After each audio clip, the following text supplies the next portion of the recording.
নাভাঙে না ওয়াও বহুত হেভি হয় ওয়াও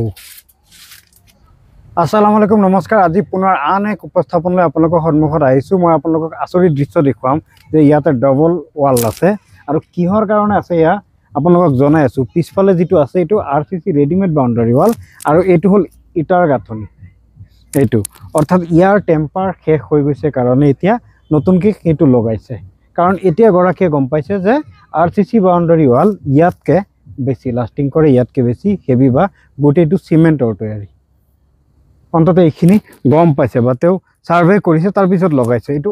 ক্যামেৰা আৰু ক্লোজত আনি দেখাই দিওক মই ক্যামেৰা ক্লোজত দেখুৱাই আছো এটো চাওক আপোনালোকে এটো ৱালৰ টেম্পাৰ গুছি যোৱাৰ পিছতে এয়া আৰসিসি বাউণ্ডাৰী ৱাল ৰেডিমেড লগাইছে গৰাকীয়ে আৰু যিসকল দাদাই লগাইছে বহুত দূৰৰ পৰা আহি লগাইছে মই ৰাতি এই কাৰণে ভিডিঅ' বনাই আছো তেওঁলোকে প্ৰকাণ্ড এটা এৰিয়া সামৰি লৈছে মই যদি ভিতৰত সোমাই যাওঁ তেতিয়ালে দেখা পাব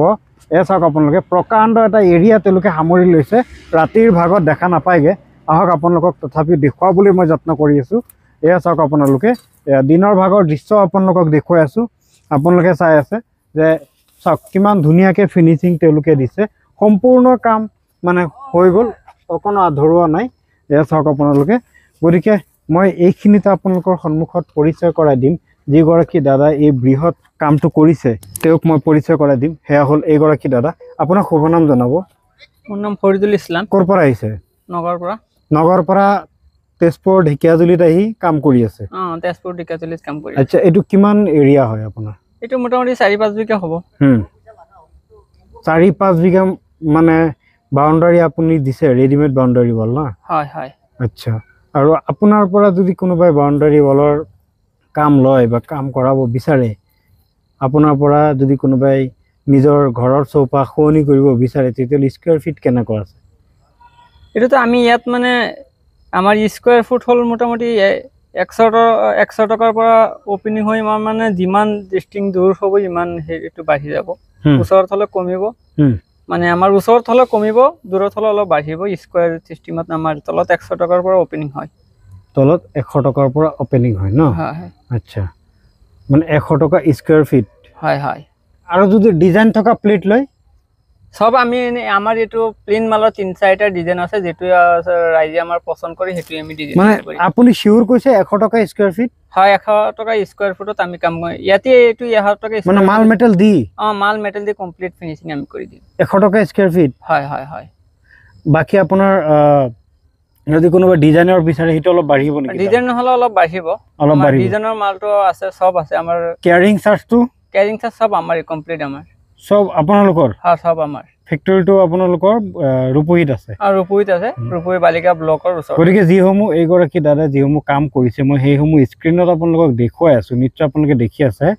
ইয়াৰ কাৰণ হ'ল যাতে আপোনালোকে এইজনক চিনি পায় আৰু ধুনীয়াকৈ আপোনাৰ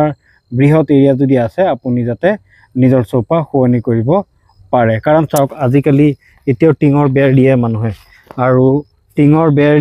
বেছি দিন নাযায় কিন্তু এইটো টিঙতকৈ অলপ বেছি খৰচ যায় মানে 100 টকা স্কয়াৰ ফিট আপুনি নিজে ভাবক যে টিঙত কিমান টকা যাব স্কয়াৰ ফিট গতিকে অলপ সামান্য পৰিমাণে টকা অলপ বেছি যাব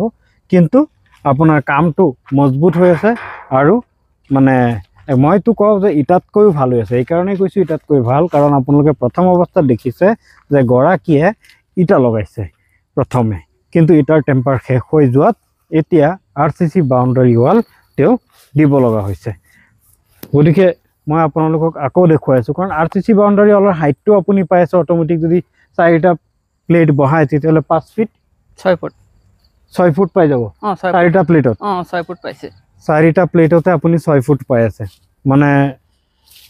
এইটোৱে প্ৰফিট হয় 6 ফুট ৱাল মানে বহুত ডাঙৰ কথা ইটাৰে আপুনি 6 ফুট দিলে বহুত টকা গুছি যাব আজিকালি জানেই তো আপোনালোকে ভাটাত ইটাৰ দাম কিমান আছে এছাক তেওঁলোকৰ ফিনিশিংৰ মানে প্ৰক্ৰিয়াটো চাওক আপোনালোকে কিমান ধুনীয়াকৈ কামটো হেণ্ড ওভাৰ দিছে মই ৰাতিৰ ভাগত দেখুৱাই আছো মোৰ কেমেৰাত যিমান দূৰ আহি আছে মই দেখুৱাই আছো চাওক আপোনালোকে এনে ধৰণে তেওঁলোকে কামটো কৰিছে এটো নহয় আপুনি লাট মাৰি দিয়কচোন ভাঙি যাব নেকি চাওক নাভাঙে না ওয়াও বহুত হেভি হয় ওয়াও নাভাঙে না হিটো পাৰ্টত মাৰি দিয়কচোন লাটটো নাভাঙে শিওৰ গ্যাৰান্টি আছে ওয়াও কোনো পধ্যে নাভাঙে না কাৰণ ইয়াৰ মানে বৈশিষ্ট্য এইটো এটা আপুনি খুঁটি দেখিছে এই খুঁটিৰ পৰা এই খুঁটি দূৰত্ব কিমান আপোনাৰ 4.5 ফুট আছে। 4.5 ফুট পিছে পিছে এটা এটা খুঁটি আছে, অৰ্থাৎ আপোনাৰ মানে যিবিলাক পিলাৰ আছে এটা এটা, এইবিলাক পিলাৰে আচলতে হেভি কৰি ৰাখিছে। লগতে ইয়াৰ ভিতৰত আপোনালোকে ৰড চিমেণ্ট যি পৰিমাণে দিব লাগে দি আছে। সব দি আছে। আপোনাৰ এইটো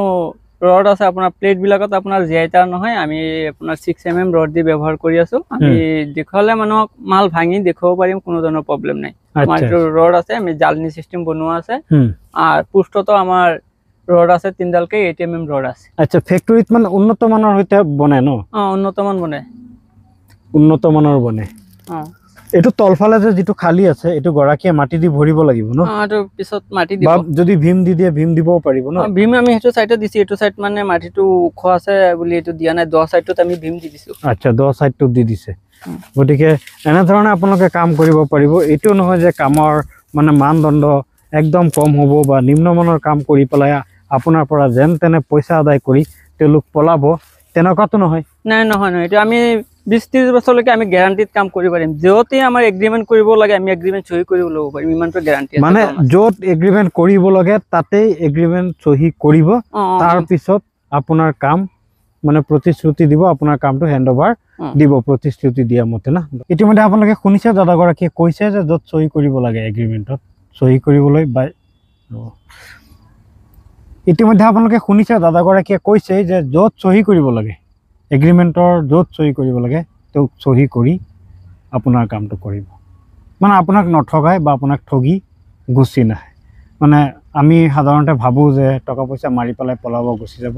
তেনেকুৱা নহয়। আপোনাৰ কাম কমপ্লিট হোৱাৰ পিছতহে আপুনি সম্পূৰ্ণ পইচা আদায় দিব। যিমানখিনি কমপ্লিট হ'ব বা যিখিনি প্ৰয়োজন সেইখিনিয়ে বিচাৰিব, হয়নে নহয়? প্ৰয়োজনতকৈ বেছি নিবিচাৰে। এগ্ৰিমেণ্ট মতে আপুনি যেনেধৰণে এগ্ৰিমেণ্ট বিচাৰে ঠিক তেনেধৰণেই আপোনাক মানে অৰ্থাৎ প্ৰতিশ্ৰুতি, এইটো লিখিত প্ৰতিশ্ৰুতি আপোনাৰ বজাই ৰাখিব তেওঁলোকে। এনেকুৱা নহয় যে পলাই গুচি আহিব, লেবাৰ মিস্ত্ৰী গুচি আহিব, কাম ফচাই থৈ আহিব, তেনেকুৱা নহয়। অসমৰ বিভিন্ন প্ৰান্তত গৈ কাম কৰিব পাৰিব, যিকোনো ঠাইতে আমি কৰিব পাৰিম। পাৰিব পাৰিম, গৰাকীয়ে যেনেকে কয় তেনেকৈ পাৰিম, মন পছন্দ মতে কাম কৰি দিম, কোনো পাৰিব, কোনো অসুবিধা নাই, কোনো ধৰণৰ প্ৰব্লেম নহয়। খোৱা বোৱা বোৱাটো সব আমাৰ কেৰিং চাৰ্জ আমি এক্সট্ৰা লৈ ল'ম। এইটো আমাৰ এগিলাচ পানীও নিদিয়ে। নাই নাই, সিহঁতে মানে আমাৰ য'তে আমি কাম কৰিম লাইনৰ সুবিধাটো দিব লাগে, বিজুলীৰ সুবিধা দিলেই হ'ল আৰু পানী চানী যোগান ধৰাই দিলেই হ'ল। আচ্ছা, আৰু কমপ্লিট মাল মেটেল আমি বিদ্যুতৰ যোগান আপুনি দিব লাগিব আৰু অলপ খোৱা পানী দিব। বাকী তেওঁলোকে গোটেই কেয়াৰিঙৰ পৰা আৰম্ভ কৰি মাল ক'ৰ পৰা নিব লাগে, ক'ত পেলাব লাগে, ক'ত কেনেকৈ লগাব লাগে ধুনীয়াকৈ লগাই দিব। আপুনি খালি ঠাইডোখৰ দেখাই দিব যে কোনখিনি এৰিয়াত, সীমাৰেখাটো দেখাই দিব যে কোনখিনি সীমাত লগাব লাগে।